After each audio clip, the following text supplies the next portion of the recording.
anyone who's been following my work on Max is up and registered, and now I've got the Suzuki's front brakes need replacing. They started grinding, so I've got to take this off as well as the pads.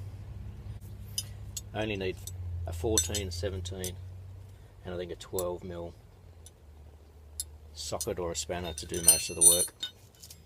If you're going to go doing any work on your car, don't just rely on the jack. Make sure you get a good jack stand underneath it and have the car resting on the jack stands. They're a little bit more solid, they won't collapse on you.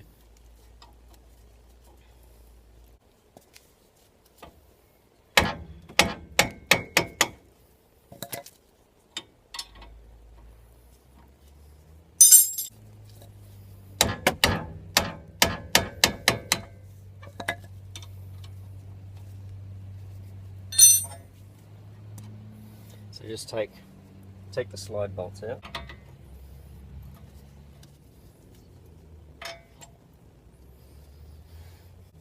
Now that allows me to take out the middle part, and you don't want this to hang on the hose. You want to hang it up somehow so that the weight isn't on the hose.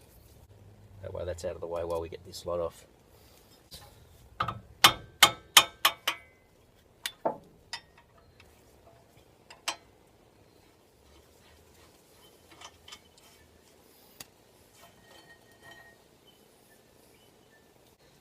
As you can see on there, this pad had gone right down to the metal. The inside pads seemed to wear out faster than the outside ones, and this one was right down and it was grinding on my disc.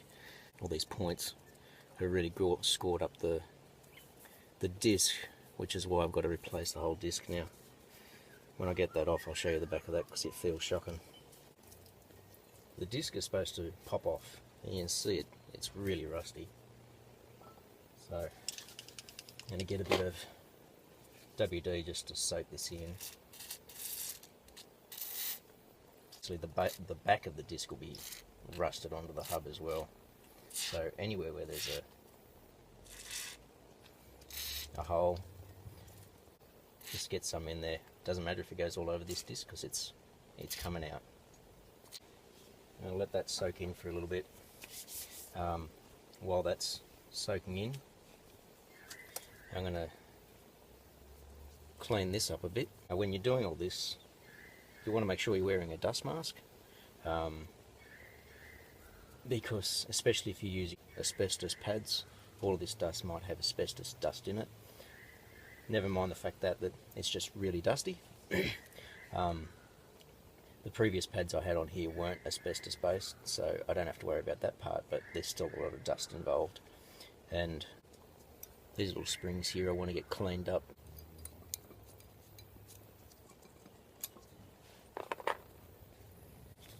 I start by just getting a bit of the dust off.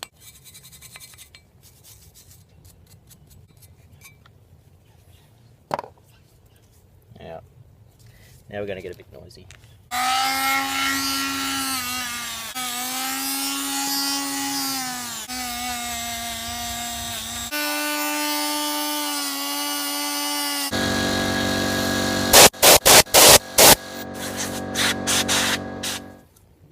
Now you can see I've got good clean surfaces in here, which is what you want, as long as they're not all caked up with crud. Just get your shims back in there.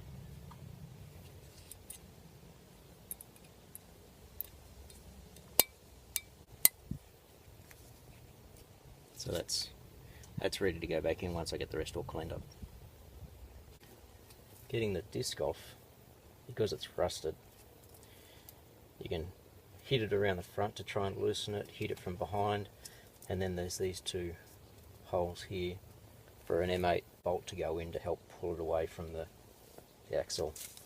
So I'm going to give it a bit of a tap first.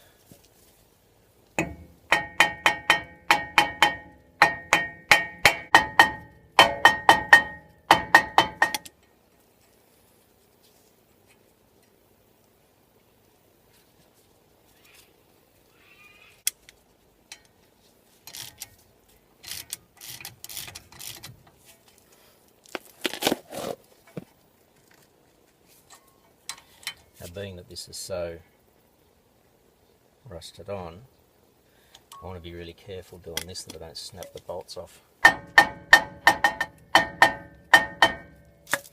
Use a combination of the two.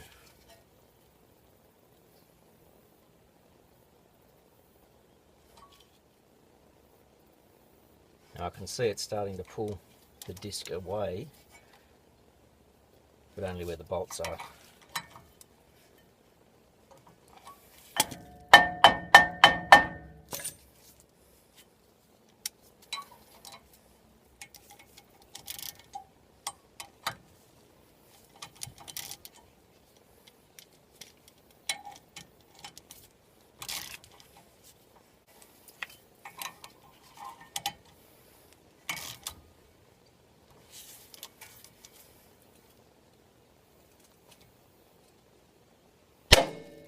That's the sound you want to hear.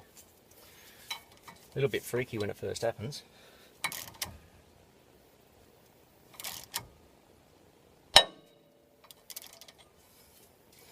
it does mean that that surface that's stuck by the rust has broken free.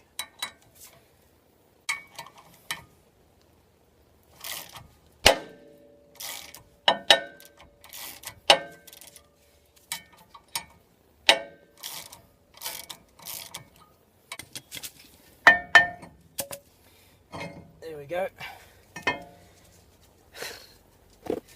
Now, the back of that disc is absolutely shocking. It was chewed to pieces.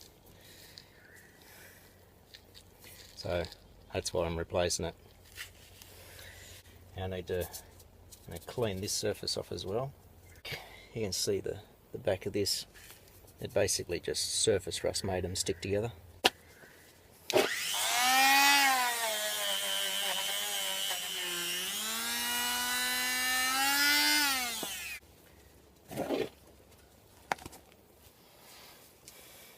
So that's essentially ready for the disc to go back on. I want to clean a lot of this brake crap off the back as well. Just use a brush to get a lot of the loose stuff off first.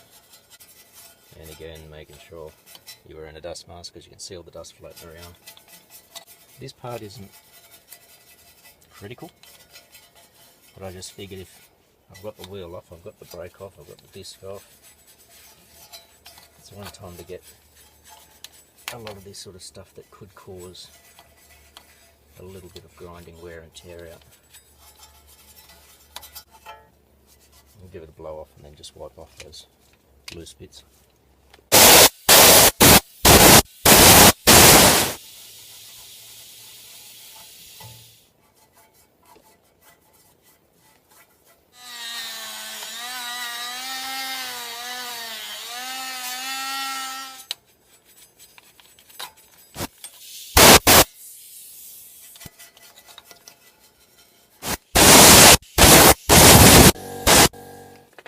Before you go putting your caliper back together, you've got to make sure that you squeeze the piston back in. Just get a bit of wood and a C-clamp. This is actually an F-clamp.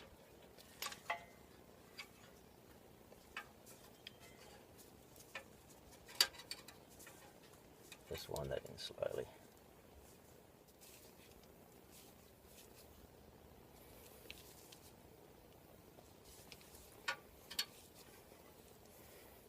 Just keep checking the brake master cylinder fluid level as I'm pressing this down.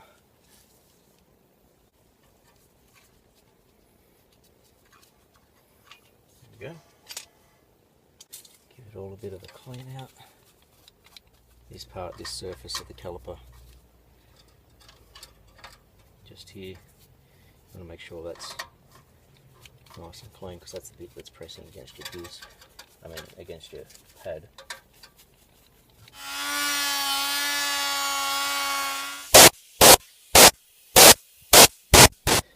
And make sure you replace any shims that need to be in the assembly before. So there's my brand new disc, much better condition than the the other number.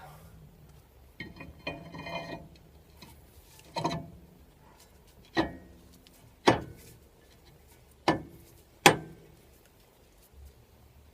they basically just sit on. They get held on with the pressure of the wheel nuts. Now they've got a bit of a protective surface coating on them which you can clean off. I've got some brake part cleaner to get that off. So there's the new pad. There's the old pad, or what was left of it. So you get your pad set into position in your caliper. So they're ready to go. Then you slip it over your disc.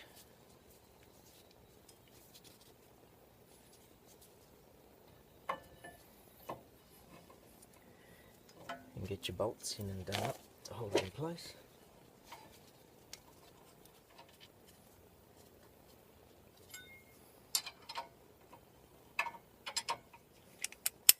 Just to make sure there's enough torque on that.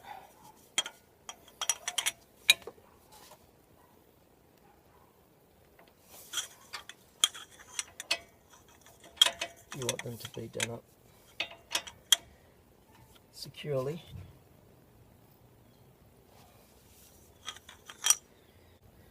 The slide bolts need to have a little bit of grease on them. I'm going to clean these off, put a bit of fresh grease on, but you don't want a lot, it's just so that they can slide through. If you end up putting too much grease on, they can act more like a plunger, and they won't slide that well. Just a really thin coat.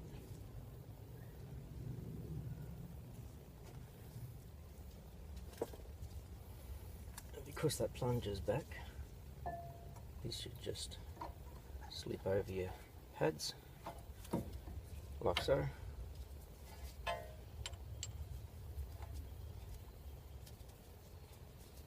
Get it to go through the rubber boot section of the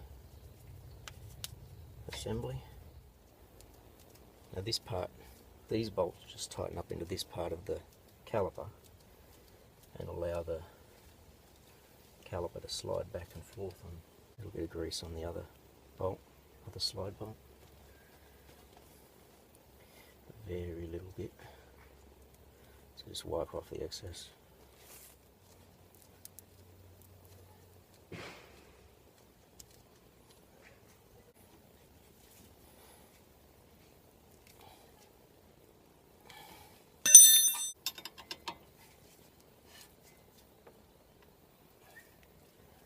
That's nice and tight in there, but the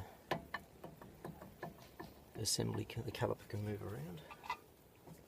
And before I put the wheel and the hub cover on, this is where you can use the brake part cleaner to clean over this section.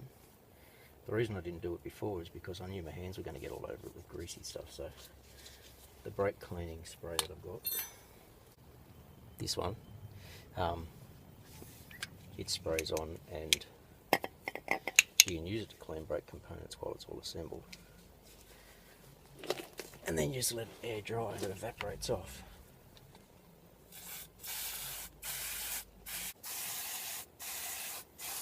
You see it dissolving the stuff off it.